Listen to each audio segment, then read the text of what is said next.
يا عسلامة عسلامة، مرحبا بكم في قناة وصفات تونسية. اليوم إن شاء الله باش نعملو سلاطة تونسية.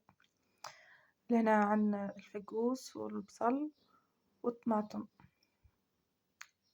تنجم تعمل معاه حتى تفاح، فلفل حلو، حسب الطلب، مش بالضرورة معناتها كان 3 ingrédients كهو.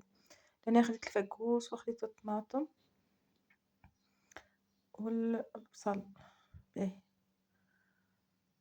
فوالا، ما تنسوش الاشتراك في القناة وتفعيل زر الجرس باش يوصلكم ديما كل جديد. اليوم حبيت نعملكم وصفة خفيفة ظريفة، ما خدتش برشا وقت.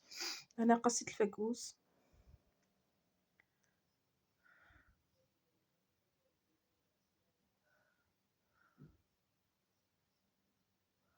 قصو دي كيوب صغار شويتين.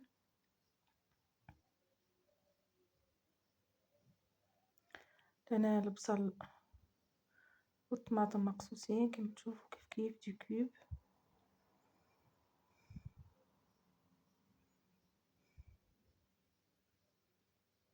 لهنا حضروا تقصوا كلهم، قصيناهم كما تشوفوا. فوالا، شو منظرهم محلاه. لهنا باش ناخذ شوية نعناع شايح ونحطهم مع السليطة. زيدوها شوية زيت زيتونة،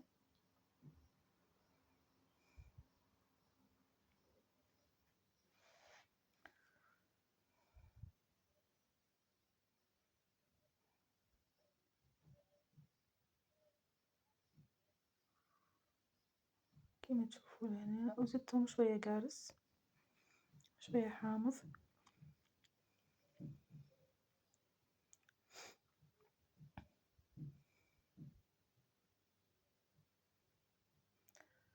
بعد باش نلمهم الكل ونخلطهم الكل مع بعضهم كما باش تشوفوا. فوالا، كما تشوفوا هنا السليطة حاضرة. هذه السلطة التونسية، هذه في السخانة في الصيف احنا ناكلوها برشا خاطرها خفيفة وبنينة وصح وبالشفاء. ان شاء الله تعجبكم الوصفة، وما تنسوش الاشتراك في القناة وتفعيل زر الجرس باش يوصلكم ديما كل جديد. وان شاء الله نهاركم سعيد.